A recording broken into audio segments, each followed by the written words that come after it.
Eh bien, bienvenue à toutes et à tous. Merci d'être avec nous pour cette première table ronde du Midest 2017. La thématique, le recyclage, futur de l'industrie. Vous avez vu un peu partout sur les affiches, on va beaucoup parler de l'industrie du futur. Et effectivement, dans cette industrie du futur, il faudra penser développement durable, il faudra penser RSE, il faudra penser recyclage, optimisation de l'utilisation des matières. C'est tout cela que nous allons évoquer maintenant avec nos deux intervenants de la journée. Bonjour Alice Saran, je démarre par vous. Vous êtes donc chef de projet économie circulaire, territoire, produits, services chez Oré, une association dont vous allez nous parler dans quelques instants. Et bonjour Christian-Yves Crépet, vous êtes vice-président PRE, de PRE, Plastique Recycleur Europe. On va parler des directives européennes qui nous concernent tous. On va également parler de HDPE, donc vous êtes chairman du groupe HDPE, Working Group, et vous êtes également vice-chairman de PETWG, le PET qui est une des matières recyclées aujourd'hui les plus importantes. On va en dire quelques mots dans un instant. Et pour continuer également, vous êtes trésorier et administrateur de Petcor, un groupe qui s'occupe justement du recyclage du PET. Voilà. Alors, bienvenue à tous les deux. On commence par vous, Christian-Yves Crépet. Je vous laisse le micro. Marche, oui. On va évoquer avec vous le recyclage du PET. Dites-nous, en fait, il y a deux familles de produits qui se recyclent essentiellement aujourd'hui, il faut le savoir. Oui, alors, deux familles, oui, en fait. D'une part le PET et d'autre part ce qu'on appelle les polyoléphines. Les polyolépines, donc le PET c'est la bouteille que vous connaissez, c'est ça, c'est cette bouteille, donc c'est la bouteille en plastique transparente, c'est essentiellement celle-ci. Et puis il y a une autre famille qui sont les polyoléphines. Alors là vous avez du polyéthylène et du polypropylène, mais vous avez également d'autres produits qui sont recyclés. Il se trouve que aujourd'hui, c'est recyclé parce qu'en 1992-93, suite à un décret, on appelle le décret Lalonde, du 1er avril 92, a été créé Éco-emballage, ont été créés Valorplast, qui avait pour objectif de subventionner la collecte et le tri. Alors Éco-emballage était en situation de monopole jusqu'à aujourd'hui. Il ne sera plus. Éco-emballage était constitué à l'époque par ce qu'on appelait les producteurs de déchets dans la loi, c'est-à-dire les metteurs sur le marché. Les marketeurs, en fait, qui vendaient donc des contenants et de l'emballage. Il faut savoir que ça obéit également à une directive européenne qui demandait à ce que 22,5% des déchets ménagers soient recyclés en Europe, voilà, principalement en plastique. Voilà donc, grosso modo... Est-ce qu'on y est à ces 22% aujourd'hui? Ah oui, absolument. Ça, on y est. On a mis du temps, mais on y est. Oui. Donc nous y sommes. Et du reste, le recyclage en France marche en général assez bien. On collecte bien, peut-être pas suffisamment, mais on collecte... par rapport à d'autres pays tels que, la Suisse ou la Belgique, qui sont quand même des petits pays, oui. On collecte 55% en fait de nos plastiques ménagers. Mais les plastiques PET et polyoléphines. Et quand je dis polyoléphines, la bouteille lessivielle ainsi que la bouteille de lait. D'accord. On évoque là les déchets ménagers. Est-ce qu'en entreprise, parce qu'ici on est quand même sur un salon corporate, de plus en plus les entreprises vont être incitées par la réglementation à recycler. Est-ce qu'on en est où aujourd'hui dans le recyclage globalement en entreprise? C'est une question qu'on va évoquer aussi avec vous, Alice, après. Le recyclage dans l'entreprise se fait, ça dépend desquels. Dans la distribution, ça se fait très très bien. Si par exemple les sociétés ont des déchets propres, ou bien séparés, et ça se recycle très bien. En tout cas, ça se collecte très très bien et ça se recycle très bien. Souvent dans l'industrie, les déchets sont propres. Dès lors, il n'est Et puis très, très bien trié, c'est assez spécialisé, donc il est inutile, une fois la matière collectée, de la trier. Donc c'est en général un excellent produit, d'ailleurs qu'ils ont assez cher, souvent. D'accord, parce qu'on a par exemple des métaux, on va avoir des produits qui sont clairement identifiés et qui ne sont pas mélangés à d'autres, ce qu'on peut avoir dans les déchets ménagers. Des fois, on a des compositions un peu hybrides, du carton, du papier, tout ça, qui sont difficiles. Qu'en entreprise, c'est quand vous dites des déchets propres, c'est ça. Ah, d'accord. Non, alors, le problème du plastique, le plastique n'est pas comme le verre ou le carton, si vous voulez. C'est une molécule qui est fabriquée à dessein, ou avec une application dédiée. C'est-à-dire que les chimistes vont fabriquer un plastique spécialement pour une application. Et alors, à partir de là, il est très compliqué de mélanger les molécules. A contrario du verre, qui reste du verre, et le carton, qui reste du carton.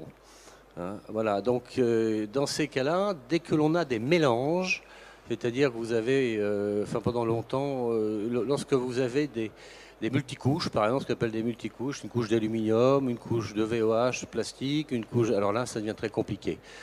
On y arrive petit à petit.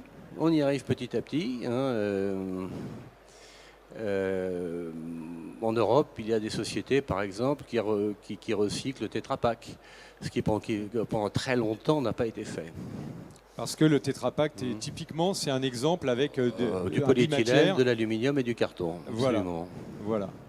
Mais ça y est, maintenant, il y a des sociétés qui reprennent ces produits.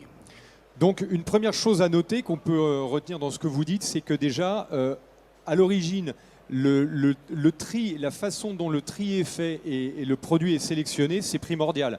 Dans le recyclage, c'est vraiment cette première étape qui est majeure. Est-ce que vous confirmez ? C'est le tri. Alors, une fois la matière collectée, elle doit être triée. Parce que le recycleur n'est pas un trieur jusqu'à aujourd'hui. On essaye souvent d'en faire un trieur, mais le recycleur, c'est souvent une activité, j'allais dire, peut-être pas à haute intensité capitalistique, mais en tout cas... c'est une activité rentable, on va dire. Rentable, non, intensité capitalistique, c'est-à-dire qu'il faut quand même investir. Oui, d'accord. Une unité de PET aujourd'hui, c'est pas une unité de recyclage de PET à moins de 25 millions. Vous comprenez ? Donc là, on a quand même... donc si en plus on doit rajouter en amont, on a déjà un centre de tri, mais ce centre de tri, il est fait pour affiner ce que l'on reçoit. Si en plus on doit rajouter un centre de tri pour séparer le Tetra Pak du carton, du verre, du machin, c'est pas possible. Pas possible. Allô ? Oui, ça y est. On va revenir alors, on va revenir sur ce recyclage du plastique. On va voir avec vous, Alice, que en fait beaucoup de choses se recyclent. Vous en êtes un exemple, l'association Auré en est un très bon exemple, puisque vous avez 4 secteurs importants de recyclage. Est-ce que vous pouvez nous en parler ? Oui, alors juste peut-être quelques mots sur l'association Auré déjà pour que vous puissiez situer. Donc Auré, c'est une association multi-acteurs qui existe depuis 1992 maintenant, donc ça fait quelques années qu'on existe. Et donc on regroupe au sein de notre structure des membres qui sont de différents horizons. Donc on a beaucoup d'entreprises, c'est la majorité, ça a été par les entreprises qu'a été créé Auré. Donc on a plusieurs secteurs d'activité. On a le secteur de la construction, notamment avec Bouygues, avec Eiffage, avec Colas, voilà, j'en passe. On a le secteur des transports avec la SNCF par exemple. On a des secteurs de la cosmétique avec LVMH, Yves Rocher. Voilà, je ne vais pas tous les citer, il y en a 170. Et donc, l'objectif de l'association, c'est globalement de faire monter en compétence nos membres sur les sujets qu'on porte. Et depuis quelques années maintenant, on porte 3 sujets, dont une qui est l'économie circulaire, dont je suis la représentante chez Auré. Mais on travaille aussi sur des questions de biodiversité et des questions de RSE. Et dans le cadre, effectivement, de tout ce qu'on fait pour les adhérents, sur la partie économie circulaire, on organise ce qu'on appelle des groupes de travail et des clubs métiers. Et donc les clubs métiers sont particuliers sur les questions de recyclage. Alors on ne peut pas tout traiter. On a en fait pris en main 4 sujets qui sont les sujets mousse et textile, démantèlement des véhicules, récupération des déchets dans les établissements recevant du public et tout ce qui est déconstruction des bâtiments. Et donc ces clubs métiers, en fait, ils ont vocation à réunir à la fois les donneurs d'ordre et les industriels qui vont pouvoir traiter le déchet, et de regarder comment on peut arriver à un moment donné à construire un projet industriel. Ce qu'on peut noter aujourd'hui, c'est qu'il y a un groupe de un club métier qui a évolué dernièrement, qui est le club métier mousse et textile, pour vous donner un petit peu justement les perspectives que ça ouvre. En fait, depuis quelques mois, on a été, je ne sais pas si ça vous dit quelque chose, mais on a signé, Auré a signé l'un des premiers engagements pour la croissance verte, qu'on appelle aussi Green Deal. Peut-être que ça vous parle, vous en avez entendu parler. Donc en France, ça s'appelle Engagement pour la croissance verte. Donc ça a été les premiers lancements et les 4 premiers qui ont été signés par le ministère. Et donc Auré a signé et porte le projet FreeVep, pour filière de réemploi et de recyclage des vêtements professionnels. Donc il faut savoir que justement sur ces vêtements professionnels, en fait, il n'y a pas de filière qui existe aujourd'hui. Et donc l'objectif avec nos partenaires et ceux qui ont intégré et qu'on a réunis autour de la FreeVep, donc il y a la ville de Paris, il y a la SNCF, il y a la Poste, et il y a aussi les ministères de la Défense et de l'Intérieur qui ont beaucoup de gisements de vêtements professionnels. En fait, aujourd'hui, on sait traiter les vêtements, notamment les vêtements des particuliers. La particularité avec les vêtements professionnels, c'est qu'il y a besoin d'une traçabilité. Notamment parce qu'il y a des questions de réglementation et d'utilisation frauduleuse qui se posent. Et donc, on ne peut pas risquer, quand on est la SNCF ou quand on est le ministère, de donner son vêtement à être recyclé sans traçabilité et sans assurer à un moment donné que le vêtement il va pas pouvoir être réutilisé par quelqu'un. Donc là, de toute façon, on est parce qu'on pourra peut-être y revenir, mais c'est vrai que dans l'économie circulaire, le recyclage c'est bien, mais c'est pas forcément la boucle la plus vertueuse. Mais en tout cas, là, pour les vêtements professionnels, c'est obligatoirement la voie de destruction ça va être redirigé par ça et on va pas pouvoir le réemployer. Et donc, comment on le recycle, on connaît les technologies, mais effectivement, voilà, il y a besoin, comme je le disais, de garantir la traçabilité. Et donc, l'objectif de ce projet, qui est coordonné par Auré, est donc finalement de regarder, en ce moment, on est en train de faire une étude technico-financière pour regarder où sont les gisements. Et puis, l'objectif à terme, on espère, ce sera vraiment de créer ou d'avoir un acteur qui est capable de gérer la filière. Alors, ce ne sera pas Auré, nous, on est là pour coordonner, on est là pour aider, pour faciliter, mais après, ce sera un acteur industriel ou quelqu'un qui existe déjà qui va faire ce travail-là, ou quelqu'un qui n'existe pas et qui va se créer. Et donc, voilà, l'objectif, ça va être effectivement de créer cette filière et de vraiment consolider la filière qui n'existe pas aujourd'hui. Voilà. Alors, j'avais mis à l'écran sur la droite, je vais peut-être le remettre, on va peut-être remettre la photo, c'est ça. On a tous les vêtements là en fait qui se recyclent. Quand vous disiez qu'aujourd'hui des vêtements professionnels, on ne peut que les amener à un recyclage destruction, qu'est-ce que vous en faites derrière? C'est quoi le plastique? On sait qu'on fait des produits derrière. Les vêtements, comment ça se passe derrière quand on recycle des milliers et des milliers d'uniformes de l'armée par exemple? Qu'est-ce qu'on en fait derrière? Alors typiquement, là où il y a le plus de réutilisation, c'est plutôt dans tout ce qui est isolant. Mais on peut aussi réutiliser, et d'ailleurs c'est ce que fait Renault, utilise aussi du textile, alors pas forcément des vêtements professionnels parce que c'est voilà, mais en tout cas utilise du textile pour pour ces véhicules neufs. Enfin, voilà, toute l'obligation aussi de l'automobile aujourd'hui de réutiliser, je ne sais plus ce que c'est le pourcentage, mais il est très important dans l'industrie automobile. Donc voilà, ça fait partie des matières premières secondaires, comme on les appelle aussi, qui seront utilisées. Donc voilà, aussi beaucoup dans les isolations. Matières premières secondaires.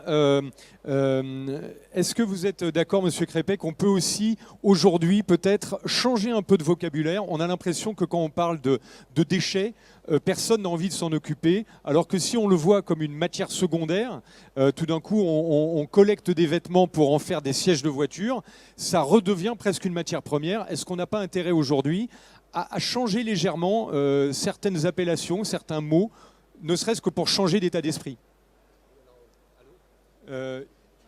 Allô? Ah oui, ça y est, c'est bon. Oui, au passage, j'ai oublié quand même, même dans le recyclage, j'ai oublié une autre famille qui est le PVC, qu'on retrouve beaucoup dans le bâtiment. Et puis l'automobile également qui se recycle pas mal, hein, les pare-chocs. J'ai oublié parce que étant vraiment orienté déchets ménagers malheureusement, ou alors matière secondaire, oui, ménagère. Exactement. Oui. Changer d'appellation, ça change. C'est un problème parce que c'est une matière première. Oui, c'est une matière première secondaire. C'est une question de marketing pour la collecte, en fait, pour encourager, parce qu'en France, on est surtout en porte-à-porte ou en apport volontaire en tout ce qui est des déchets ménagers, ou même l'industrie. Hein, oui. Ou même l'industrie. Donc, oui, je pense qu'on peut parler d'apport, oui, mais de matière secondaire. On peut parler de matière secondaire, mais est-ce que c'est une matière secondaire? Oui, est-ce que c'est une matière secondaire? Comment fait-on pour savoir si elle est recyclable ou pas, en fait? C'est un peu là le problème. Quand avec des bouteilles, on peut faire, vous évoquiez, on peut faire des pare-chocs de voiture, on peut faire du plastique, on peut faire beaucoup de choses. Tenez-le bien par ici. Étant industriel, je veux dire que j'y ai pas pensé. Sincèrement, j'y ai pas pensé. Comme ça, là? Oui, très bien, c'est parfait. Étant industriel, je veux dire que j'ai pas pensé du tout dans ces termes-là. Mais oui, on peut l'appeler pas matière secondaire. Si ça donnerait l'image, au moins, d'un produit qui est recyclé. Parce que très souvent, les gens ne savent pas. Je vous donne un exemple. Les polyolépines, comme la bouteille de lait ou la bouteille lessivielle, plus personne ne sait. Enfin, la bouteille de lait, quand elle est mélangée à un gisement de polyolépines, est recyclée. Les gens, personne ne le sait. Quand on parle de recyclage, on parle surtout de la bouteille transparente. Donc, oui, on pourrait parler de matière secondaire. Mais oui. D'ailleurs, vous avez raison, c'est ce qu'on dit maintenant. De plus en plus, on dit ça, parce que c'est important de se dire que tout d'un coup, dans ce recyclage, il y a une vraie valeur dans la matière qu'on va recycler. On va peut-être donner des chiffres ou donner une notion qui n'est pas forcément connue dans le grand public. Aujourd'hui, l'intérêt du recyclage se trouve dans le fait qu'on préserve de la ressource, mais en termes de prix, on est quasiment équivalent entre une bouteille qu'on va recycler, qui va donner une nouvelle bouteille, et une bouteille neuve. Parce que vous l'évoquiez tout à l'heure, le recyclage est encore assez coûteux. Dites-nous quelques éléments là-dessus, d'appréciation.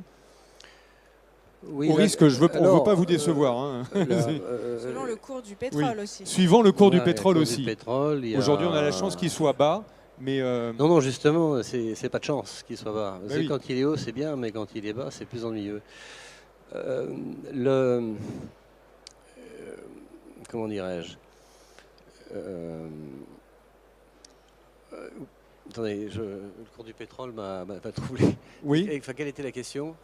En fait, que c'est à peu près le même coût aujourd'hui. On est sur ça dépend ce qu'on veut faire. Ça dépend ce qu'on veut faire. Si vous êtes dans les polyolépines, par exemple, tout ce qui est, je vous parlais des bouteilles, ou je vous parle, on pourra même dans peu de temps les films, les films plastiques qui sont très utilisés dans l'industrie. Oui, c'est ça c'est de l'étirable, enfin pour le bar de voyez, tout ce qui est étirable, rétractable, ça. C'est assez rentable, hein. Ça marche, pour l'instant c'est rentable, on a trouvé des solutions. Alors, le PET, malheureusement, si on veut aller à la bouteille, si on veut revenir à la bouteille comme on le fait dans le verre, si on veut boucler la boucle, à ce moment-là, c'est plus cher parce qu'on doit décontaminer la matière et là, on a des coûts qui sont très importants. Mais en ce qui concerne, et c'est la raison pour laquelle ce sont, en tout cas pour ce qui est déchets ménagers ou bien produits secondaires ménagers, oui. La collecte et le tri coûtent cher. Voilà, en fait, le nœud gordien est là. Le nœud est là, si vous voulez. C'est dans la collecte et le tri. Et la question que se posent des éco-organismes, en fait, c'est comment réduire le tri sans affecter le recyclage. Les problèmes sont là, parce que le recycleur a besoin, comme je le dis, d'une matière quand même propre. D'une matière propre, enfin d'une matière homogène. On peut trier, mais il a besoin de matière homogène. Et ça, c'est quel que soit le recycleur. Qui recycle de la mousse de polyuréthane, qui recycle, et ça on va y venir, on y est. Donc il est obligé de recevoir une matière malheureusement triée. Sinon, si ce n'est pas trié, eh bien en général ça part en Asie. Voilà. Ou bien, si ce n'est pas en Asie, ça part en Amérique du Sud, enfin en tout cas ou en Inde, mais ça ne reste pas en France. D'accord, parce que les centres de tri ont besoin d'opérations manuelles et du coup, quand on n'arrive pas à recycler, quand c'est pas suffisamment propre comme matière, il faut vraiment beaucoup d'opérations pour faire un tri. On envoie en Asie et du coup, là-bas, la main-d'œuvre est moins chère. Oui. C'est ça que Alors c'est de plus en plus automatisé, mais on ne peut automatiser que ce qui se sépare bien. Oui. Si vous avez un multicouche ou si vous avez un mélange, on parlait du textile tout à l'heure, vous êtes obligé d'arracher l'intérieur. Là, dans ces cas-là, vous ne pouvez pas. Vous avez de grosses difficultés à recycler. Et Alice Saran, alors comment ça se passe le tri chez vous? Comment la matière que vous recevez, ça peut intéresser les industriels ici. Est-ce que par exemple des gens qui ont beaucoup de tenues, de vêtements professionnels, est-ce qu'ils vont pouvoir les envoyer quelque part, les recycler? Comment ça se passe la relation de votre association avec les groupes industriels qui vous fournissent la matière? Vous ne travaillez qu'avec les grands comptes sur les textiles par exemple?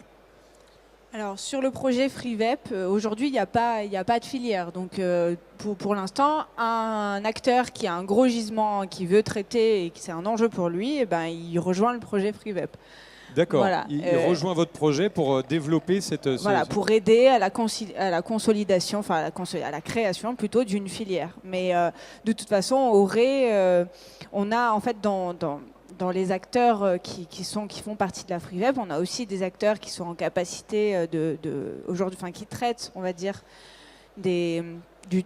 soit du textile, soit d'autres choses, voilà. Donc ça peut être aussi, on l'a pas évoqué aussi, mais dans les utilisations, même si ça reste un gisement très minime, il y a aussi beaucoup de réutilisation de textiles directement dans le réemploi, c'est-à-dire qu'on va refaire des pochettes ou des choses comme ça directement. C'est des choses qui existent, donc voilà, ça fait partie des acteurs qui sont aussi, et des acteurs qui sont capables aujourd'hui de traiter un textile, parce que traiter un textile professionnel, sauf certains où il y a vraiment un procédé particulier pour là où ça peut être compliqué sur le recyclage, mais sinon un textile professionnel c'est la même chose qu'un textile particulier, sauf que il y a souvent il est marketé, enfin voilà, et c'est ça qui pose problème aujourd'hui. Mais effectivement aujourd'hui les acteurs sont technologiquement, on va dire, en capacité de traiter cette matière.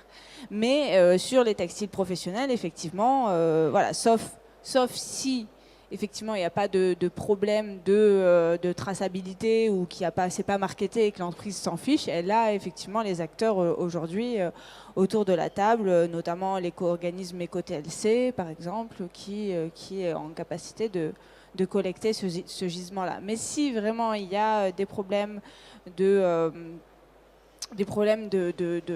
sécurité liés au recyclage de ces vêtements, là, à ce moment-là, la filière n'existe pas, donc je les invite fortement à venir discuter. Il faut se regrouper pour mettre en place cette filière qui est... ça fait combien de temps qu'on recycle? Une trentaine, quarantaine d'années que la filière industrielle vraiment s'est organisée. Ça remonte à quoi? C'est 30 ans, 40 ans? Alors, en France, c'est récent, mais si vous prenez l'Italie, par exemple, les Italiens, moi, je les ai toujours connus recycler, reprendre ce qu'ils pouvaient reprendre et le reprendre. Hein. Il y a 40 ans, oui, 40 ans, j'ai commencé à travailler à cette époque-là, oui, il y a 40 ans, eh bien, les Italiens avaient toujours des recycleurs, alors que les Français, en France, non. On utilisait beaucoup moins le film plastique. D'ailleurs, les Italiens, toujours aujourd'hui, dans l'industrie, sont toujours très, très forts et mettent des presses chez les industriels, dans les supermarchés, enfin dans la grande distribution, pour pouvoir récupérer la matière et l'envoyer en Italie.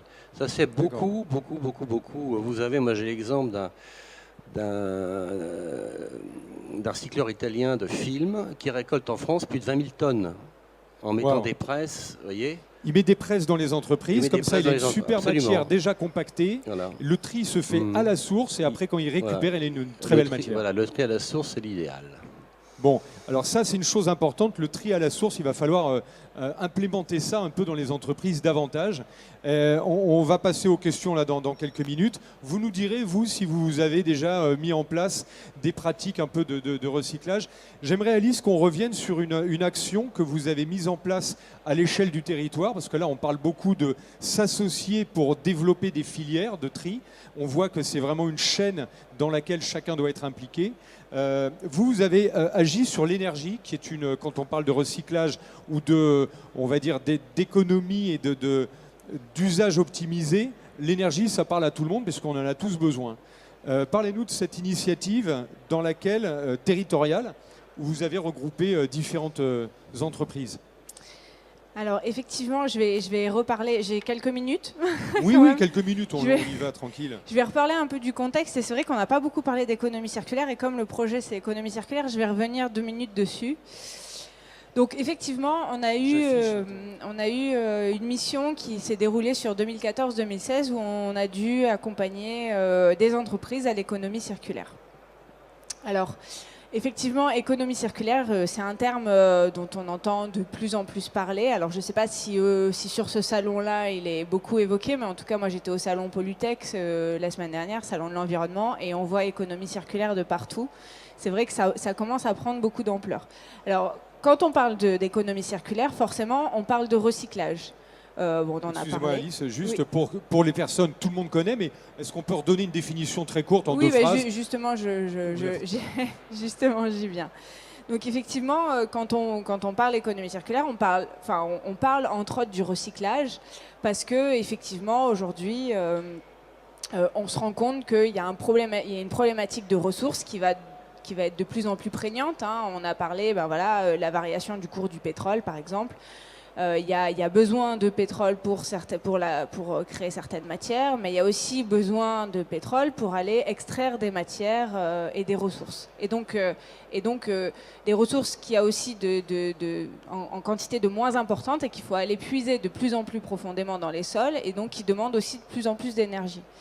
Donc aujourd'hui, finalement, le schéma vraiment de j'extrais, je produis, je consomme et je jette, forcément, c'est un schéma qui n'a plus lieu d'être dans les modèles économiques à venir, parce qu'on va avoir une problématique sur la gestion de la ressource.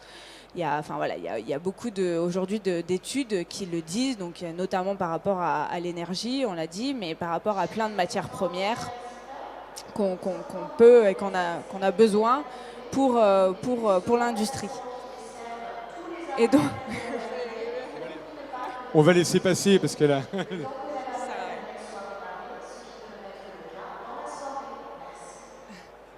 Parler du RER, non ? Super. Et donc finalement, le recyclage, c'est bien, mais on se rend compte que finalement, ça fait que décaler le problème. Il y a eu des études récemment qui montrent que, effectivement, en recyclant au maximum, on va gagner. Maintenant, on va avoir droit en anglais. Attends. Yeah.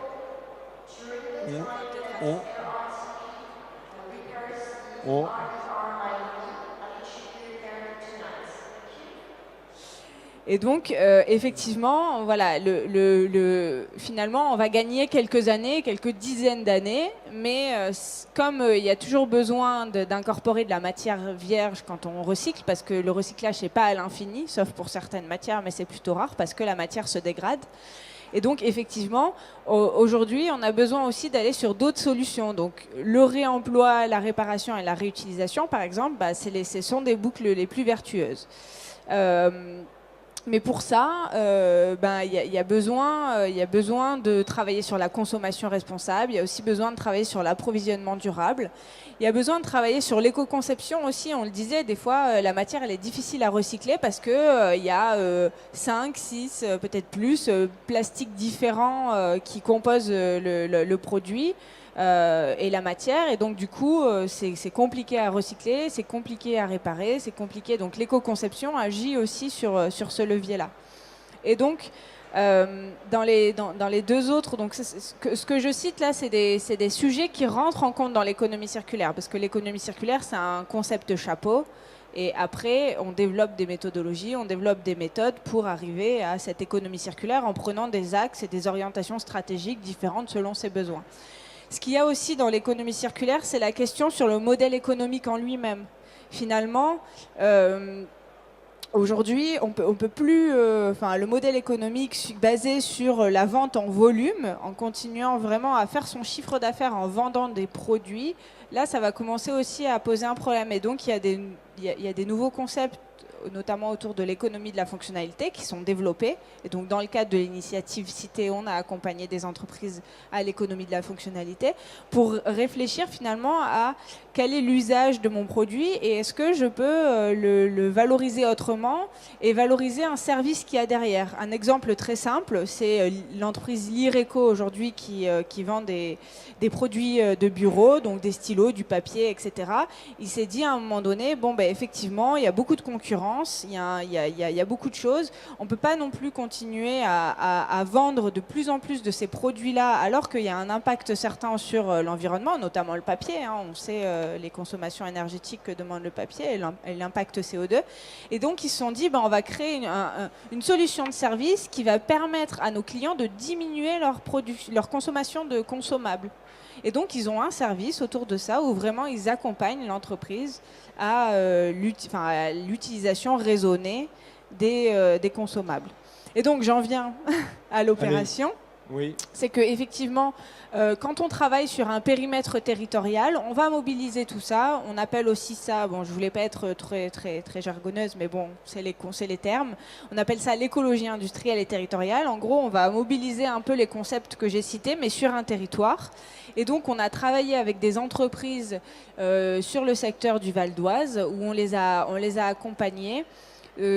Dans une approche, en fait, c'est le principe de l'écologie industrielle, c'est dans une approche de mutualisation et de monter des projets de manière groupée avec les entreprises. L'écologie industrielle, telle qu'on la connaît beaucoup, c'est les déchets des uns peuvent servir en matière première pour d'autres. Mais on travaille aussi sur des questions de mutualisation, notamment sur les achats. Et donc, j'en viens sur les actions opérationnelles. Il y a une action précise qui est en cours, qui n'a pas encore abouti parce que c'est quelque chose qui prend du temps sur la gestion mutualisée des déchets.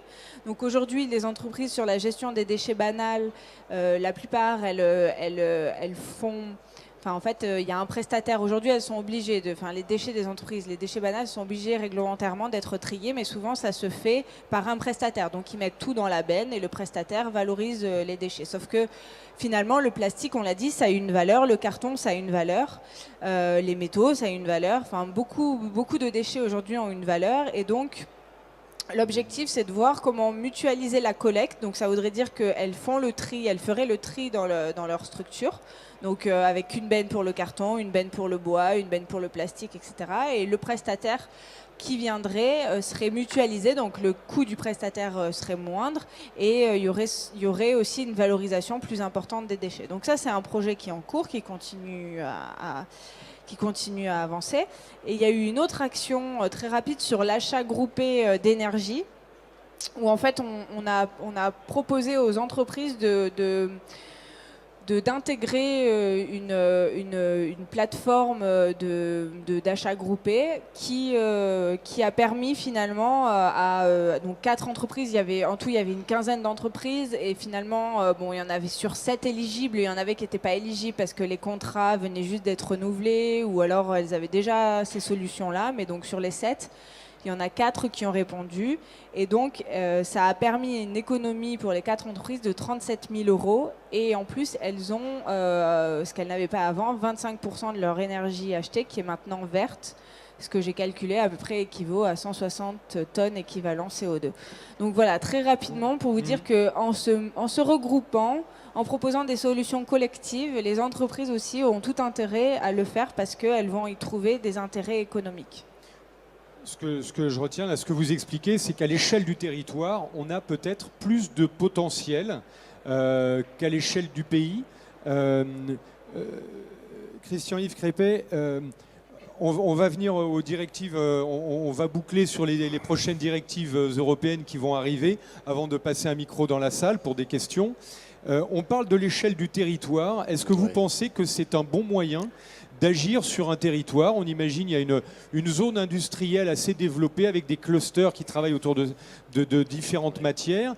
Si on se focalise sur eux, qu'on leur dit voilà comment vous allez pouvoir optimiser toutes vos ressources, c'est un bon moyen, un bon levier pour recycler mieux. Oui, absolument, mais parce qu'il faut un effet de taille. Donc, et c'est là toute la définition de l'économie circulaire. C'est quelque chose, là je vois qu'il y a des stands chinois. Vous avez des villes chinoises par exemple qui sont très en avance, qui sont elles en économie circulaire. Mais vous avez des villes, c'est des villes de 15-20 millions d'habitants. On n'est pas du tout, j'allais dire, très compliqué dans le Val d'Oise par exemple. Pour moi c'est extrêmement compliqué parce que pour trouver l'effet de taille, il y a sans doute des micro-marchés qu'on doit pouvoir trouver, il y a sans doute... Mais là où l'économie circulaire, moi personnellement, enfin, quand je prends au départ, il y a monsieur Jean-Claude Opnaud de l'ADEME qui a été le premier employé du ministère de l'Environnement, qui a été chef de cabinet d'Alain Bombard. Enfin, c'est quelqu'un qui était monsieur Environnement véritablement en France. Il n'y a pas un président de la République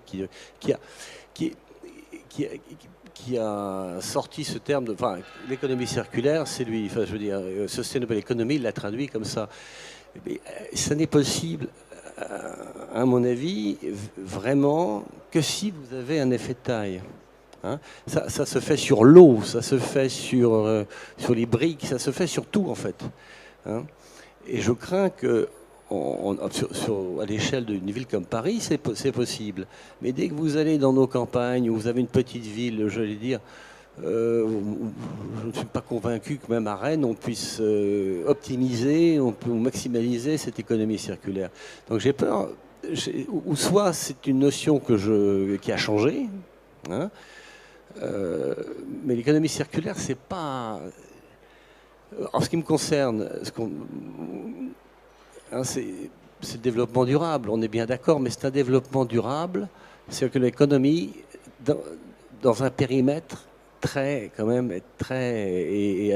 dense, enfin, en densité de population, très important en densité de population. Il faut, pour que ça soit valable pour vous, il faut que ça soit une grande ville, il faut que ça soit à l'échelle de plusieurs centaines de milliers de personnes. Vous n'avez pas l'air d'accord, Alice?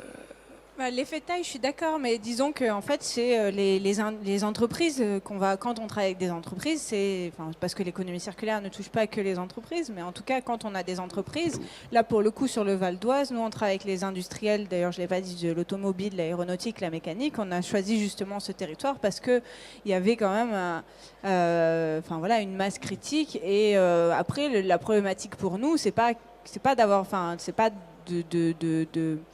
de considérer cette masse critique, parce qu'effectivement, on l'avait. La plus problématique, c'est toujours d'arriver à interpeller les entreprises et de travailler avec elles. Mais on n'a pas eu le nombre d'entreprises qu'on souhaitait.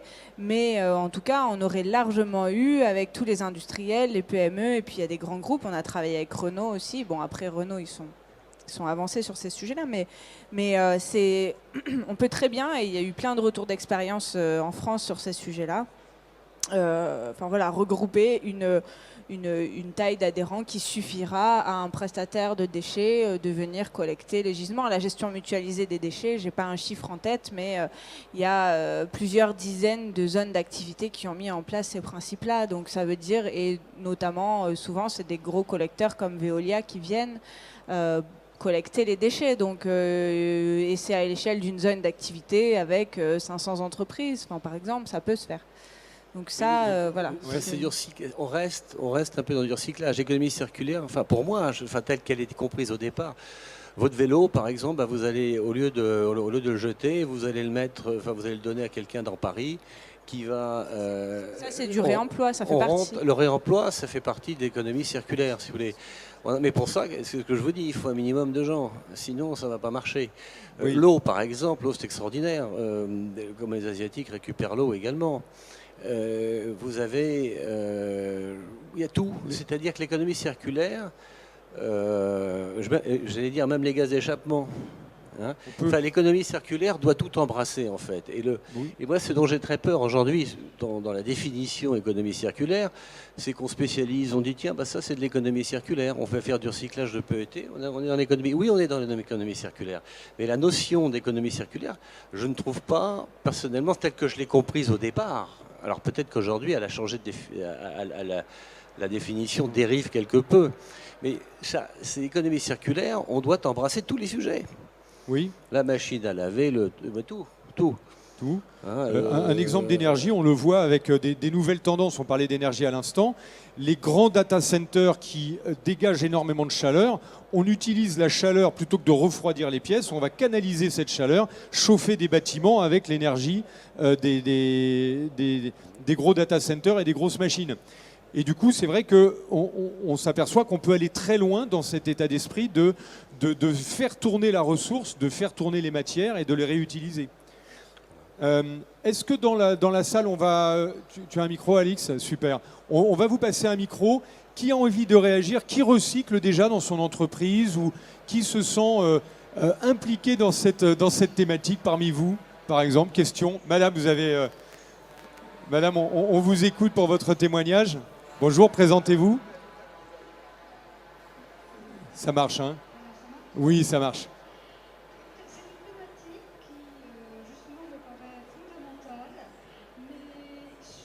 Au niveau de la prise de conscience individuelle et de la culture du tri. Parce que quand vous parlez de niveau industriel, c'est comme si on déresponsabilisait tous les citoyens au niveau des déchets ménagers et tout. Et bon, dans une autre activité, en tant qu'artiste, plasticienne, oui. Dans cette recherche, je suis passée à un art plastique, mais 100% plastique, justement dans cette prise de conscience. Bon, j'ai amené un ou deux exemples pour montrer que c'est de la peinture, mais ce sont que des pigments, par exemple. Eh ben, je vais venir, que tout le monde le voit, je viens le chercher. On est là, tenez. Bon. Je vais vous montrer. Mais ce qui est intéressant... Vous allez nous dire, madame, comment vous l'avez fait. Ça, c'est avec du plastique recyclé. Alors, je ne sais pas si on le voit à la caméra.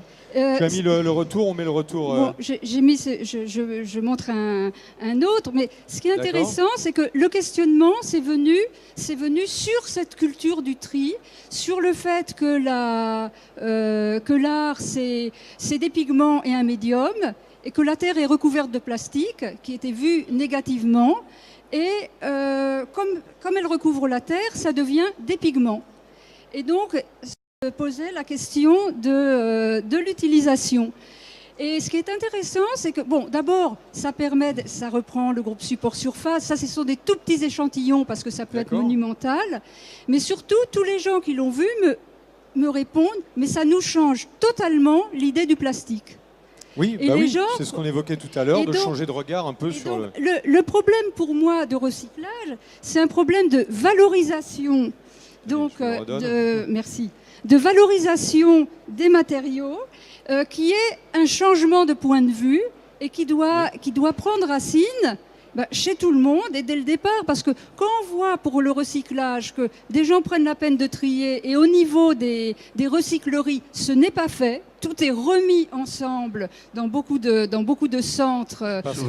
Souvent, oui. Souvent, parce que oui, justement, il y a un problème de tri, on y revient, c'est vraiment ça. C'est ce sur quoi vous voulez insister, madame, en fait, que c'est en fait l'engagement de chacun qui fait que le recyclage marche. Exactement, que c'est un engagement et il doit y avoir une prise de conscience et une culture. C'est pour ça que passons par la culture pour vous évoquiez Christian-Yves Crévet tout à l'heure, quand on a préparé. Je vais vous couper parce que c'est ce que j'ai voulu dire dans l'économie circulaire. J'ai pas voulu m'inscrire en faux du tout.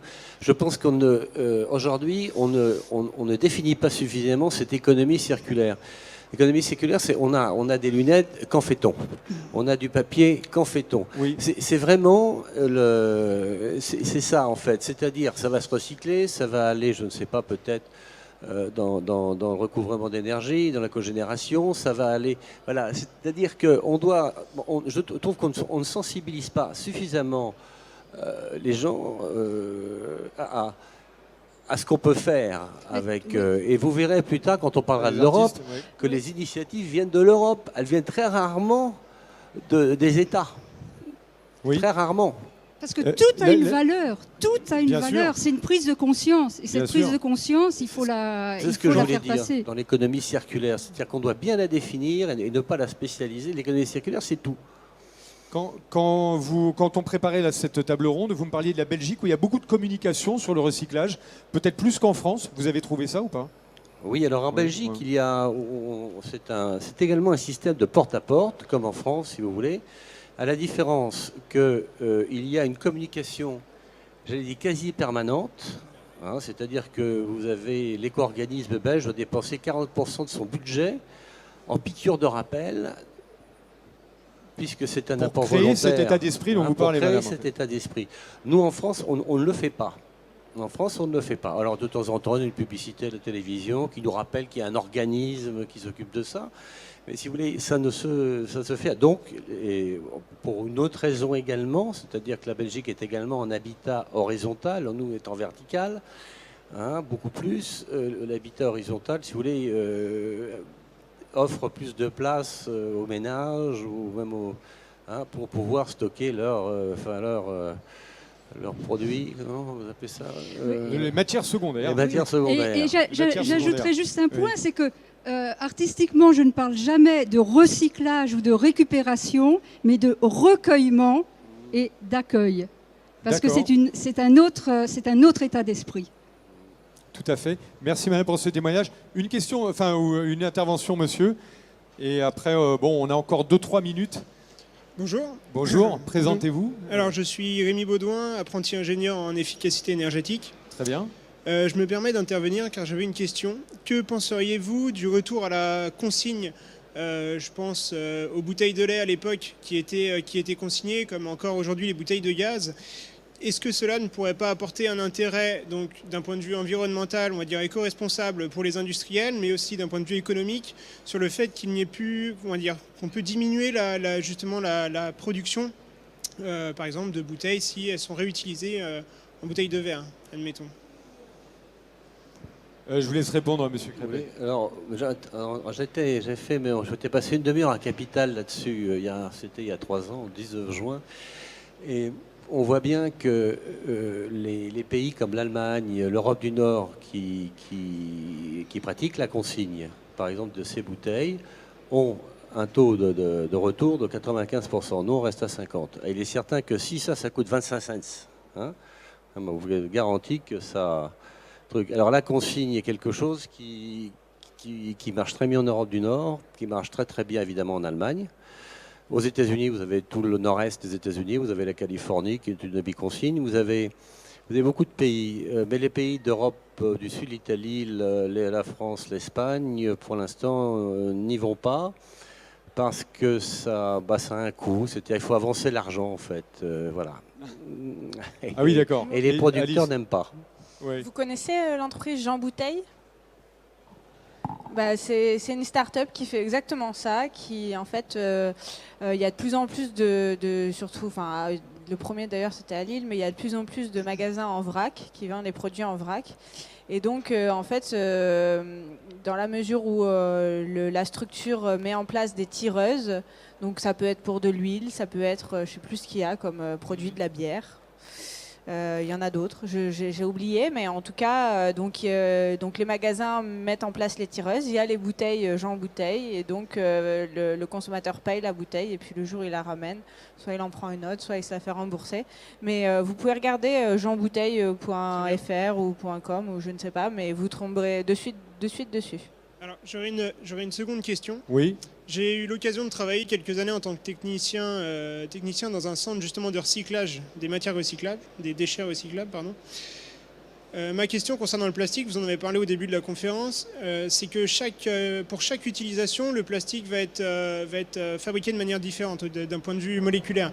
Est-ce qu'il ne serait pas possible de normaliser la conception, la fabrication du plastique pour pouvoir, à l'image par exemple des bouteilles plastiques, on a les PET clairs, PET foncés, on a le PEHD, on a vraiment beaucoup de matières différentes. Est-ce qu'il ne serait pas possible de normaliser avec une matière plastique unique pour les différentes utilisations, qui pourraient peut-être aussi revenir, je pense notamment aux pots de yaourt, aux bouteilles, aux lessives, pourquoi pas même les bidons d'essence, etc. Est-ce qu'il n'y a pas cette normalisation qui est possible aujourd'hui ?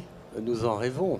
Mais il se trouve que le service marketing des grosses sociétés lessivières et alimentaires ne sont pas toujours d'accord. Donc c'est un peu le problème. On est arrivé déjà, pour cette bouteille, vous avez des sociétés comme justement Coca-Cola, Danone, Nestlé, ou Pepsi même, qui ont un standard, qui font très attention. En revanche, dans le lessiviel, là, c'est un peu plus compliqué. Alors, on y est arrivé, avec le PET. Il y a de l'éco-conception, on y est vraiment bien arrivé. On a même vu des bouteilles de Coca, quelquefois argentées, ça a été retiré du marché. On y arrive petit à petit. Et vous savez, dans l'emballage, malheureusement, vous avez... alors ça, c'est pour un emballage comme le PET coloré. Aujourd'hui, on ne sait pas quoi faire avec le PET coloré. On ne sait pas quoi faire. Et vous allez voir que votre emballage passe du PEHD au PET. L'emballage lessiviel opaque, il est opaque. C'est comme la bouteille de lait, par exemple, qui se recycle très bien en PEHD, qui ne se recycle pas en PET. Mais pourtant, ça passe. Vous voyez, et là, on a un problème. On a un problème parce que justement, on n'est pas avec les Danone, les Nestlé, et autres Coca et Pepsi qui ont bien intégré ce principe. Les lessiviers, non. Un travail de long terme, donc un travail de très long terme et peut-être de conviction grâce à des associations, à des acteurs comme ça. Je vois l'heure qui tourne. Ce que je peux vous proposer, c'est que si vous avez envie de prolonger cette discussion avec nos deux intervenants, Alice ou Christian-Yves, je vous propose peut-être de vous retrouver autour des manches debout qui sont là. Car en fait, on a un programme très dense de conférences. La prochaine va avoir lieu d'ici une petite dizaine de minutes. Je vous remercie beaucoup d'avoir participé, d'avoir écouté cette conférence.